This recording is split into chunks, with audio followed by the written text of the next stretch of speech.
The sterile smell of the emergency room mixed with the metallic scent of copper, while her hands trembled violently. It wasn't fear shaking her, but the aftermath of pure exhaustion. Around her, the hospital was a blur of activity. Nurses moved with hurried indifference, and physicians spoke over her head as if she were merely a piece of furniture. Sarah sat motionless on the edge of the stretcher, her arm hastily wrapped in temporary gauze, her complexion gray. To the staff passing by, she appeared to be just another civilian who had failed to take care of herself. They had no idea who was actually sitting in front of them. A lead physician picked up her clipboard and shook his head. "You are fortunate you arrived when you did," he muttered, his voice dripping with condescension rather than relief. A resident nearby whispered loud enough to be heard, claiming that people like her always think they are invincible until they crash.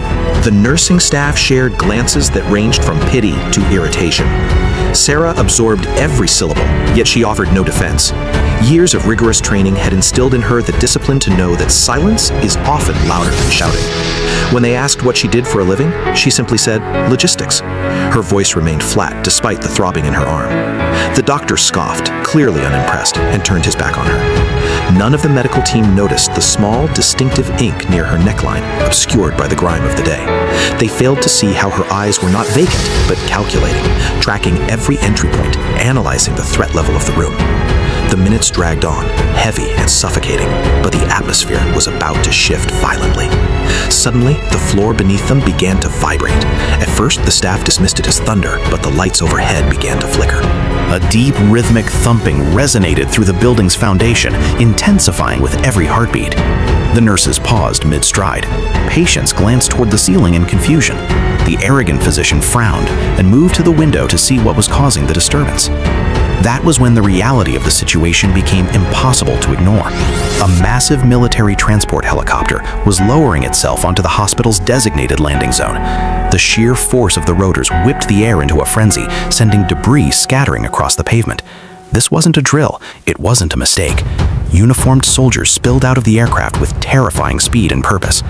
The automatic doors of the ER slid open. Two high-ranking officers marched in, their boots hammering the linoleum in perfect unison.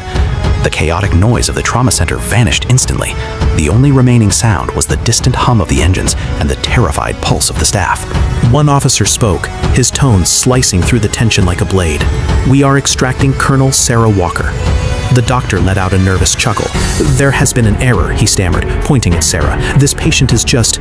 He choked on his own words. Sarah was already on her feet. Despite the injury, she stood with a spine of steel, her shoulders squared, her gaze piercing. The room felt suddenly smaller, the oxygen sucked out by the weight of authority. The officers spotted her and snapped a crisp salute. "Colonel." The blood drained from the doctor's face. "Colonel?" His previous insults replayed in his mind, sickening him. The nurses who had rolled their eyes now stared in paralyzed shock. Sarah returned the salute with practiced ease. "I was under the impression I had been cleared," she stated calmly. There was no ego, just cold fact.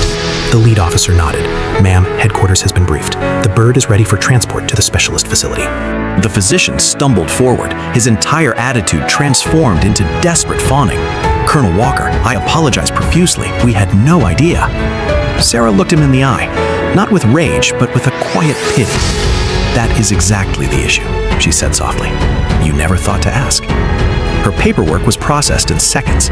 As she was escorted out, the entire emergency department stood frozen, watching the woman they had belittled walk with dignity toward the waiting aircraft. As the chopper ascended into the darkness, it left a heavy lesson in its wake. True strength doesn't always announce itself. Never underestimate a stranger, because you never know who is standing right in front of you. Thanks for watching The Untold Story.